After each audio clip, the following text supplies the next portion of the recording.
what we do is we engage and we give out relationally all day. All day. Do you notice when you don't get that time versus when you do? Definitely. Especially if it's been more than one day. Okay. Right? Like my job and some of the things that I get to be a part of outside of my position become have to things, like, I have to do this instead of get to things. Oh, wow. Right. Oh man, I get to do that.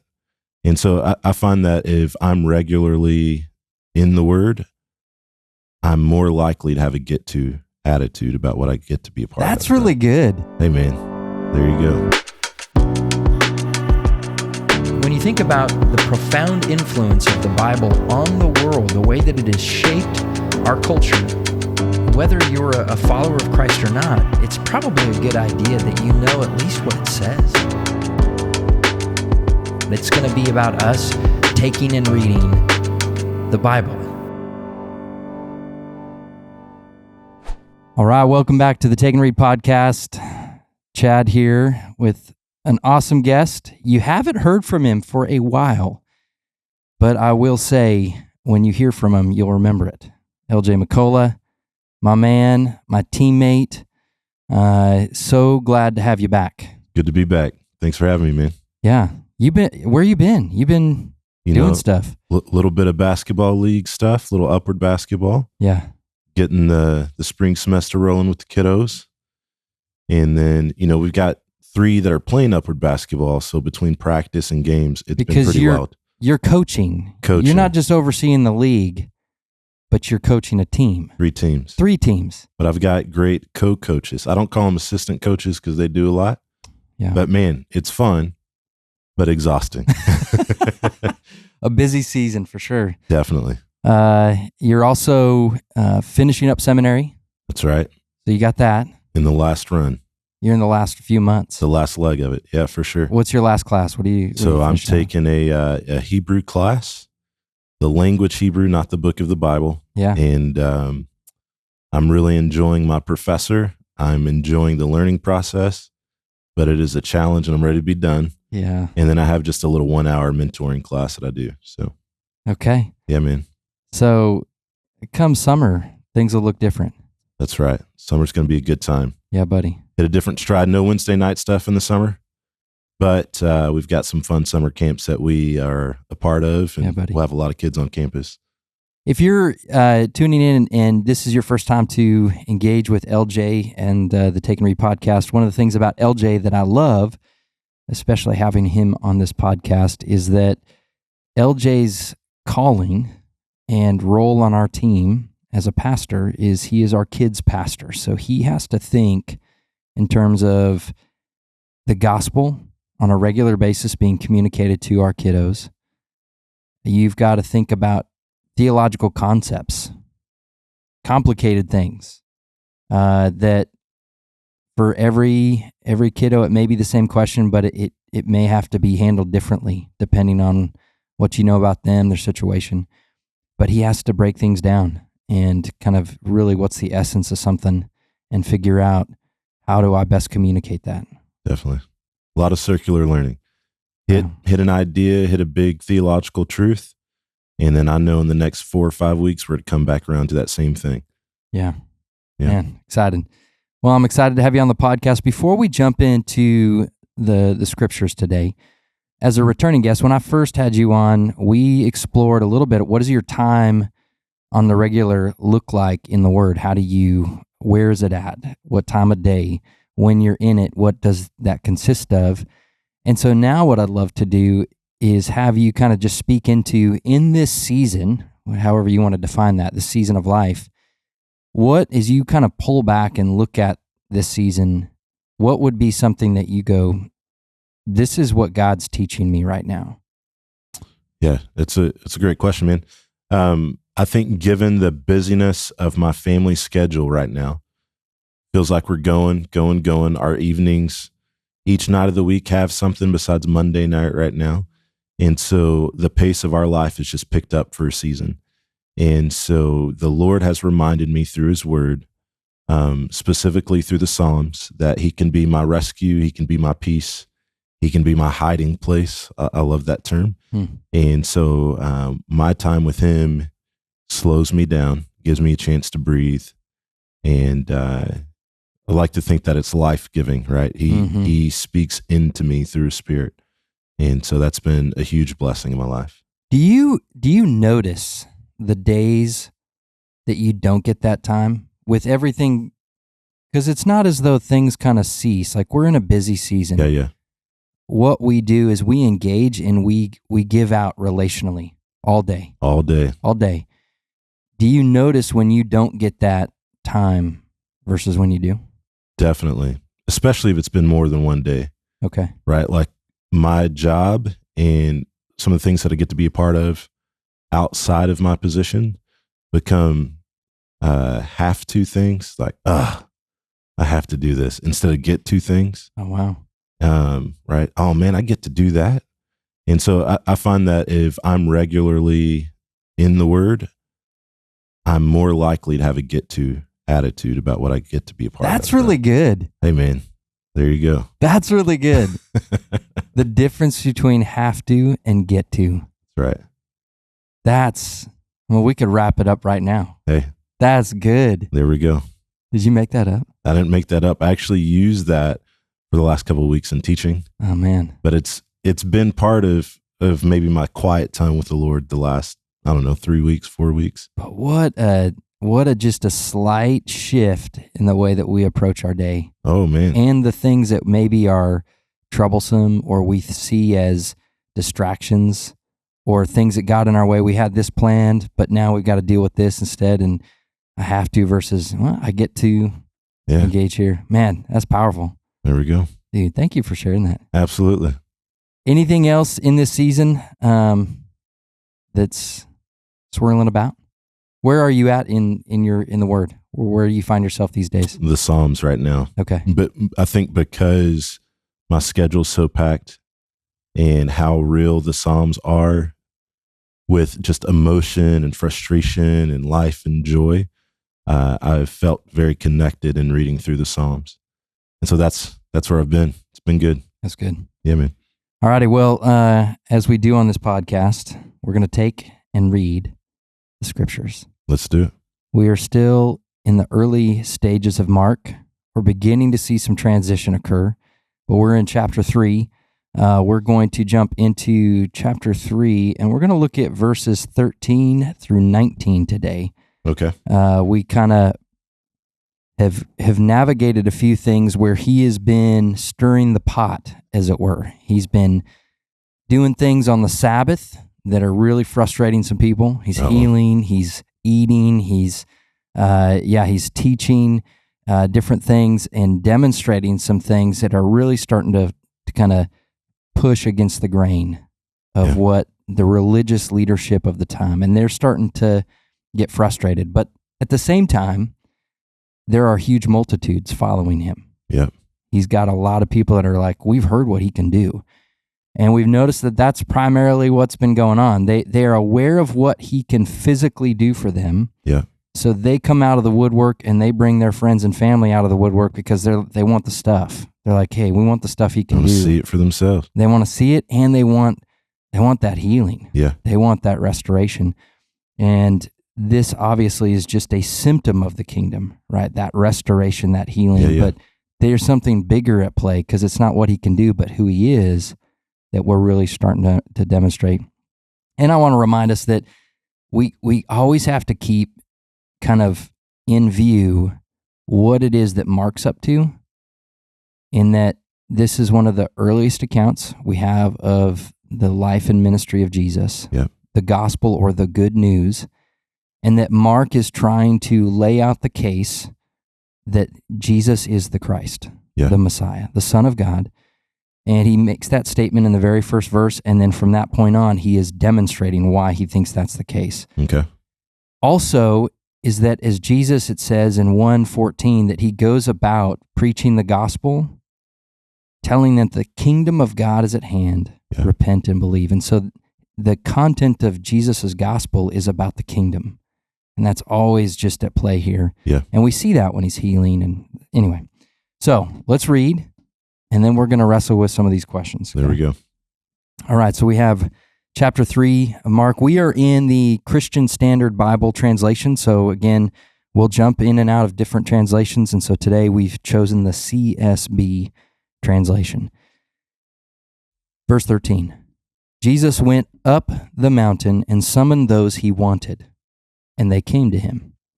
He appointed 12, whom he also named apostles, to be with him, to send them out to preach, and to have authority to drive out demons. He appointed the 12. To Simon he gave the name Peter, and to James, the son of Zebedee, and to his brother John, he gave the name Boanerges, that is, sons of thunder. Andrew, Philip, and Bartholomew, Matthew and Thomas, James, the son of Alphaeus, and Thaddeus, Simon the Zealot, and Judas Iscariot, who also betrayed him. All righty. All right. So what are we working with? So the first thing, we want to make sure we understand what it's saying. So are there things that, we got to understand what does this word apostle mean? Yep. The location, kind of why he's picking some and not all, because just before this, we see that he's ministering to the multitude, and there are hundreds, maybe even thousands of people that are just following him around. Yeah. And so why does he take this moment to kind of say, okay, hey, you guys right here, come with me. And they draw away from the crowds, apparently, into the hill country or into this mountainous area. And apostles, what's that about? Why some of these guys get extra nicknames? Yeah. Why? So there's some of these things. What does it say? And what I always try to do is we want to think too, what does this say about God? Yeah. And then what does it say about humanity? Yeah. These guys as well as us. Got it. All right. What do we got here? I see some things going on with the verbs, in that he summoned those he wanted, and then he appointed 12. So when he summoned those that he wanted, was it just the 12 that came to him, or did he say, all right, you group of people, you come, and then out of that group, I'm going to pick the 12? Is that what we're working with? And the text doesn't necessarily give us insight onto that. We just know that he summoned those that he wanted. Yeah. And those are the ones that came. There we go. I think I see intentionality in the way that he's picking who's going to be his people that walk with him all the time. Yeah. That doesn't seem like it's an open invitation to anybody. He's getting his crew. That's right. You could even argue, just in this kind of pericope, he's identifying who his family is. Yeah. Because there will be a time when there are others that think they're the family, but he kind of says, no, this is who my family is. Yeah. And that's actually coming up at the end of this chapter, but he's gathering his crew. What do you make of the number 12? Yeah. The fact that he calls them, they don't find him, and how that relates in kind of the big story of the scriptures. Yeah. So I think when he calls the 12, if you read the larger narrative of the New Testament, specifically if you read some about the disciples in Matthew or John, you're going to see that they didn't all have the same job. They're not all the same people. Right. Some of them are fishermen. Some of them have jobs that maybe people don't appreciate. Right. And for sure. For whatever reason, God's calling them, Jesus calling them to be his guys that he pours into, that, as we see here, that he gives authority to. And so there's got to be something that Jesus sees in them that they clearly can't see in themselves. Yeah, that's good. I think also he sees how they need to grow. There's no way they're going to be able to do this immediately. And they're not called because they've demonstrated that they've arrived. Yeah, they didn't go through some... And he's like, okay, these are the cream of the crop. Yeah. These are my best 12. You got the best grades. You got this. You got that. They made it through the tryout, and they're clearly the A team. Like, no, you're right, that he grabs them right where they are. Yeah. And some of them are in a rough space. Yeah. But he calls them. And there's this kind of a variety or a diversity in their backgrounds, their training.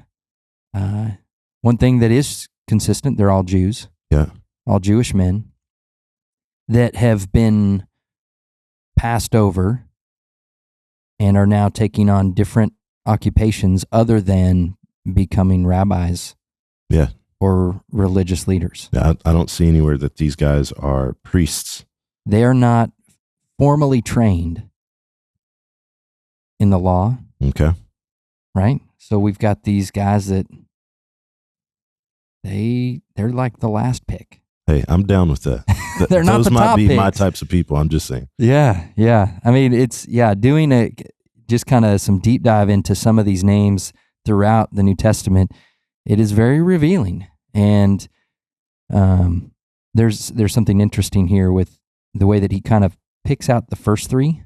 Yeah, and there's kind of some details given about their identity. We have a few other details, but I think it's just to kind of differentiate them because they have the same names as others already mentioned, James and Simon. But there's also, to me, when I stand back, I go, okay, here's Jesus calling out certain people that are going to be with him. They're his people. Mm-hmm. And we see that historically in the Old Testament. When God calls out a people, he calls Abram.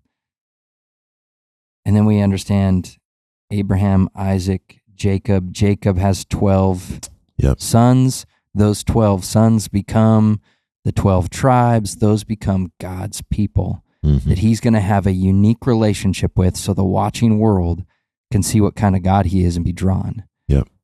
And so there's a particular blessing and provision given to those people. And so there's something here that is on display about God's kingdom, and that he's calling a 12 to him. Yeah, parallels with. That parallels, yeah.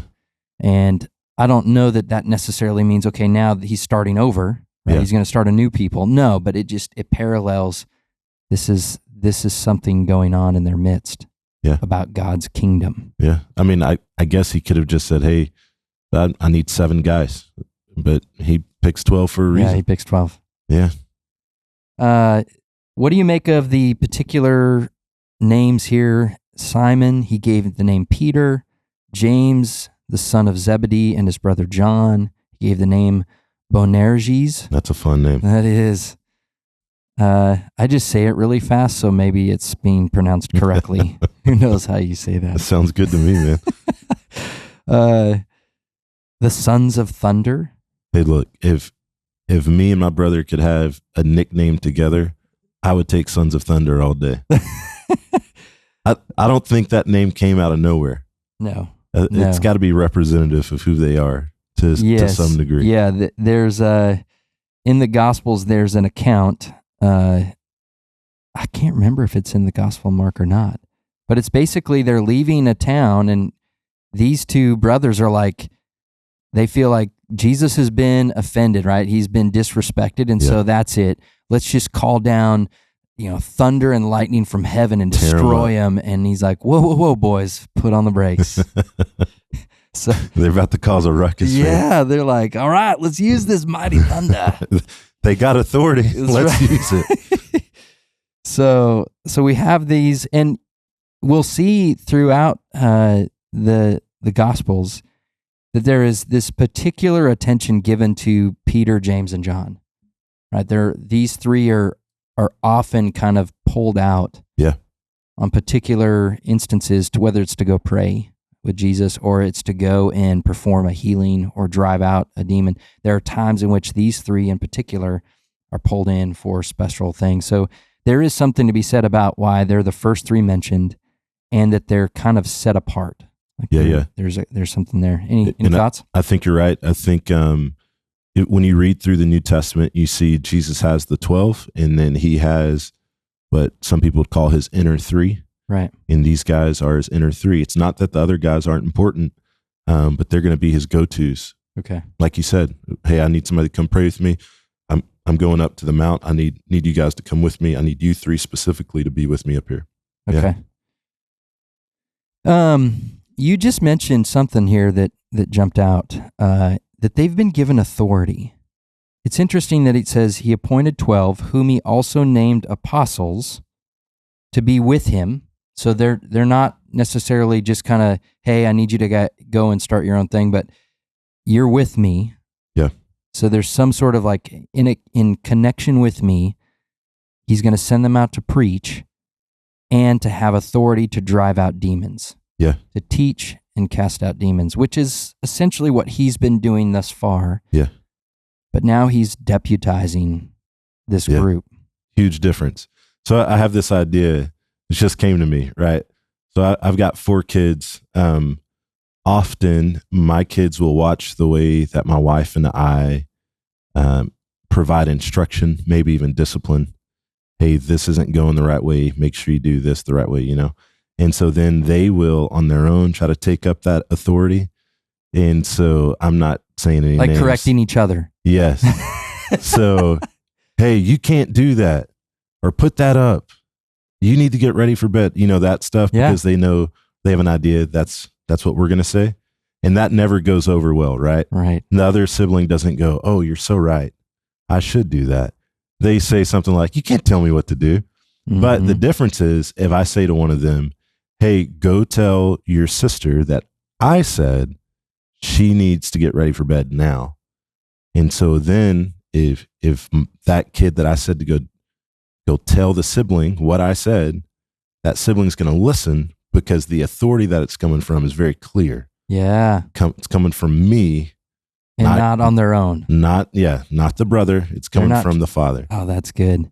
And there's a similar incident that I'm just reminded of in Acts where there was this other guy, I can't remember his name. He was trying to cast out demons and he wanted to be in the club, right? Yeah.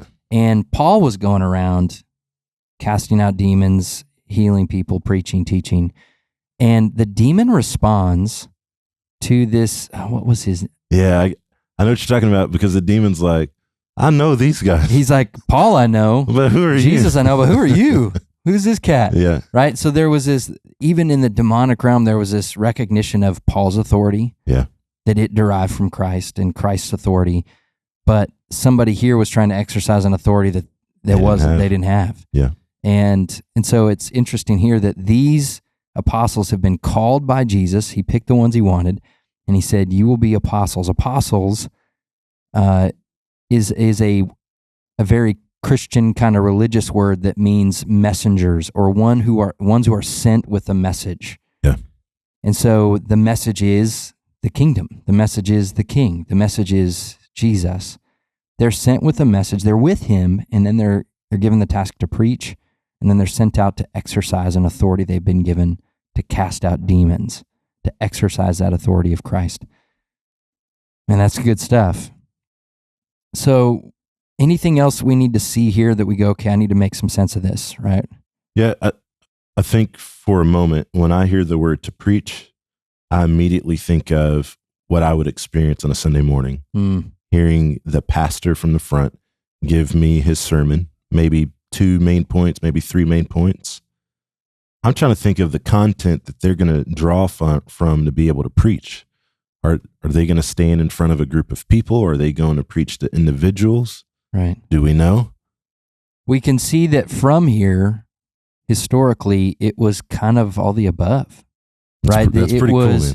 It was a sharing of, it was telling of life-changing information. Yeah.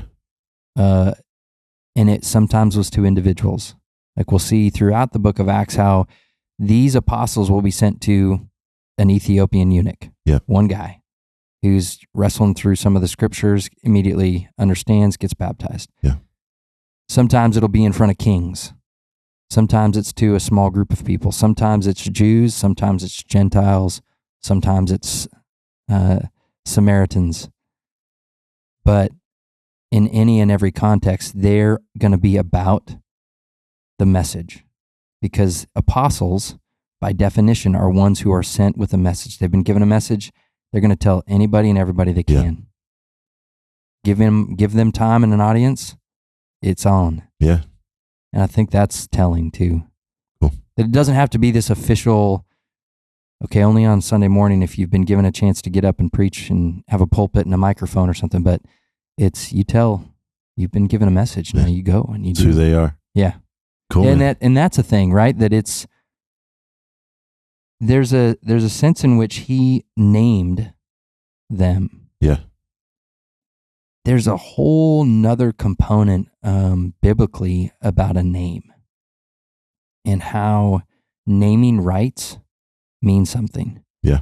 Even if you go back to like Genesis 1, it says that God made Adam, named him Adam. Then Eve comes along and they're given authority. And one of the first exercises of their authority is to name the animals. Yeah. Because now if I have naming rights, that means I have authority over, because your name is going to define you. That's a pretty cool idea carried into this text. Like if I think about what's happened so far through Mark, it's like he's setting the table to see, all right, we have an idea of who Jesus is already based upon what I've written. You see how he's called a few of his disciples. I've told you about that. But to be clear, like, here's the 12 by name. Here are his guys by name. So I'm thinking that if we continue to read, we're going to see Jesus at work, but Jesus also leading his apostles, his disciples, to be at work. Mm-hmm. Because they're his people. They're his people. Yeah. He has named them.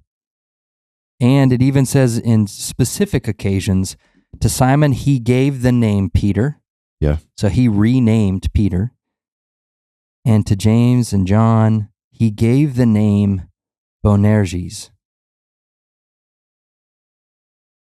Interesting. It is interesting. Interesting. Okay, so the next task, LJ, we stand back and we go, okay, we've been hanging out in this text. We stand back and go, okay, so we understand what it says. What do we understand its meaning to be? What do we stand back and go, okay, he appoints these 12. Everything we've looked at and wrestled with, what does this mean? It's tough.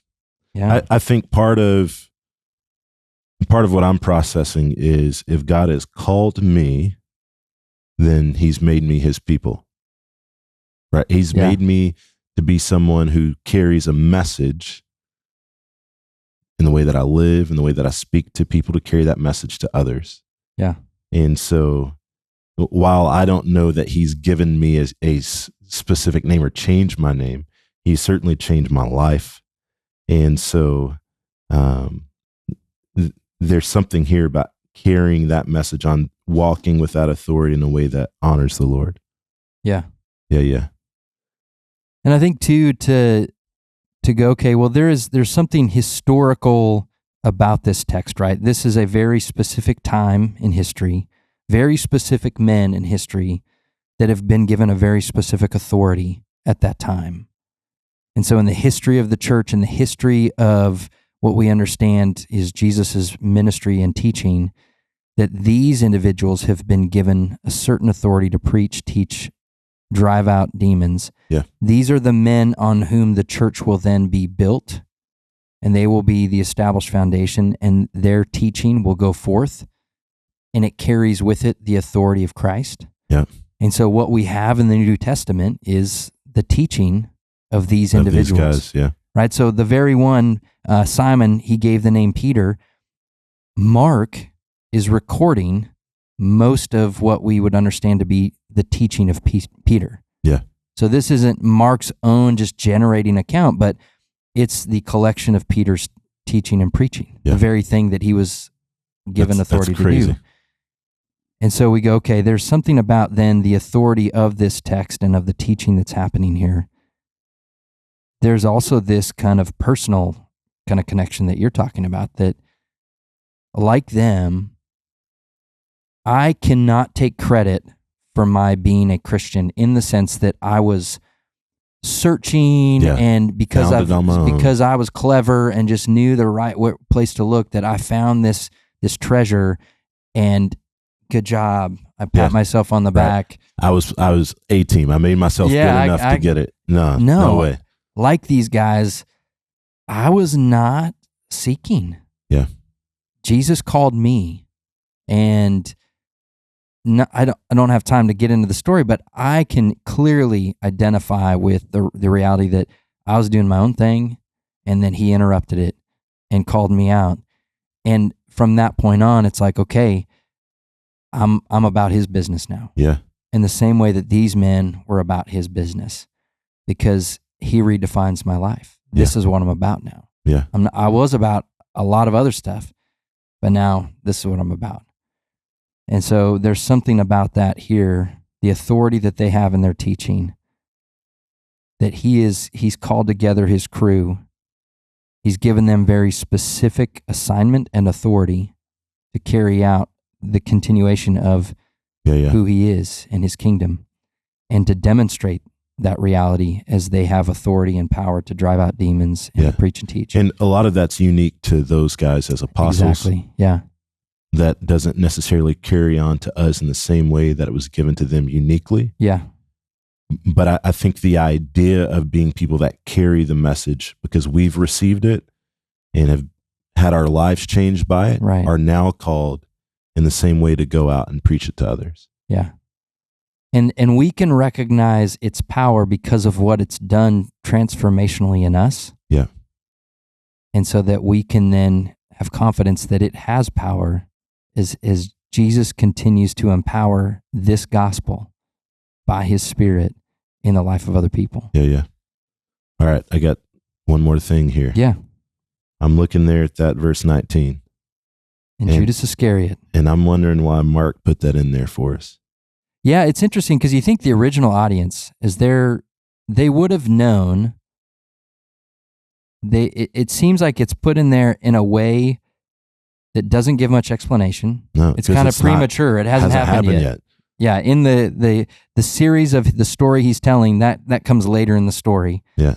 Yet he's giving an indication of who this is, and it seems like he's assuming as this gospel goes out, there would be people that would have heard of it or understand as he's calling these 12, there was one that betrayed him. Yeah, so mind blown for a second. I go back early and I see that he summoned those that he wanted. Yeah. That means he picked Judas Iscariot. Knowing. He wanted him. Yeah. And knew that down the line, somewhere, he was going to be betrayed by him. So why did he even pick him? That's good, right? Amen. What do you say to kiddos when they ask that? My son asked me that the other day, and I'm like, ask LJ. I like to say, God has an incredible plan. I'm not trying to cop out here, right? I'm not saying, all right, God knows, we don't. We just got to trust him. But he knew that he was going to use the story of Judas in a way to help accomplish his task. So how do we see that? Well, we know that Jesus had to be arrested. Right. And we continue reading. We know that he had to go to the cross, that he had to suffer on the cross. So God has woven Judas into that plan for that to take place. And so I land on that. And then I land on, whatever the case, I don't want to be Judas. I don't want to portray Jesus. Yeah. Yeah. And do kids wrestle with that fear? Like, am I just Oh, definitely, man. I think, especially kids that are third grade and older, they start getting a real sense of personal failure. Not just like making a bad grade, but like, I let somebody down. Maybe I let my parents down. And then once they wrap their minds around that God is calling them, and then they start thinking, oh man, I could let God down. I think it becomes a real reality. I think there's a lot of fear in that idea with kids. Yeah. And so, we come back around and teach, you're going to come up short, but his grace is sufficient to cover you there. Mm-hmm. Question is, what do you do after that? Like, are you going to continue to run away from him? Or when his Spirit makes known to you your sin, are you going to turn back to him? Yeah. Because he can call you out. Yeah. I have the conversation with my kiddos that if you have the fear that you're going to be like Judas, that's a pretty good sign that you're not going to be. Because what drives that desire is I don't want to betray the Lord. Is there's a love and there's a fear in that, which is very appropriate. Yeah. And usually those that walk away from the Lord or betray him, they start caring about that, or they stop caring about that. Yeah, yeah. They're not afraid of being like Judas. Yeah. They're like, whatever. But those that are like, I don't want to betray my Lord. That's a good sign. Yeah. And I try to give them that there's an assurance in just that kind of emotional disposition that you can cling to. Yeah. That you're in his grasp. Yeah. And that's a good place. I think it extends to adults. Yeah. Yeah. I can think of times where I've fallen flat on my face and went, oh no, like I completely blew it. But if the Holy Spirit convicts me and I run back to the Lord, he has a way to weave that into my story for his glory. Yeah. So good. So the last thing we then wrestle with is, okay, we think through what it says, we think through what it means. So what? What do we, as followers of Christ, as husbands, as fathers, as pastors, what do we do with this? What do we walk out that door right now and go, okay, I'm gonna live in light of this truth? I think there's some confidence that is instilled in me, knowing that God wanted me. Like I'm thinking if I'm one of the disciples and he picked me out, I'd be blown away by it. Two, I would my shoulders would come up, like I would walk with a little bit of confidence. Yeah. Not because of what I did, but because the value that's just been ascribed to me by Jesus. And so, man, if I remind myself that God called me to carry his message, that's special, man. And it's heavy, right? It gives me some responsibility, but at the same time, I know that I'm valued by the Lord. Yeah. I would do I'd look behind me and assume he's pointing at somebody else. But then that moment where you go, okay, for real, you want me? It goes actually back to what you articulated at the beginning. All of a sudden, whatever my agenda was it's non-existent anymore. I know where you're going. And I'm going to be about that, right? Yeah. And so all of a sudden, whatever transpires in my day, whether I see it as a disruption or not, it's a get to. It becomes a get to. Not a have to. Yeah, man. Right? I mean, I think that's so appropriate here. Oh, because gosh. It's not that the events of my day are going to change. Yeah. It's the way I interpret and understand every encounter I have with an individual or a situation. Yeah. I see it as, okay, this is what God has for me today. And he called me. And I get to be a part of it. I've been given an assignment, and now I get to be a part of this. Yeah. And I've got a message that I get to share. Yeah. Man, that's good. Hey, that was good. I love that was not planned at all. Not at all. Not at all. That is so cool. Well, LJ, thanks for being with me today. Yeah. I know you're busy, but man, I enjoy having you on here. And we will have you on again. It won't be as long as a duration or a gap, because I definitely want you here right on the podcast. If you're tuning in and something that came up today, you have a question, whether that's for me or LJ, you can email takeandreadpodcast@gmail.com. Send me those emails. I do my best. There's still a slight backlog. I'm trying to get caught up, but I'll get to your emails and your questions. But I do appreciate them. So you can email if you have a question for either LJ or I. I'll make sure he gets that question. Also, give a shout out to 22 Beans Coffee.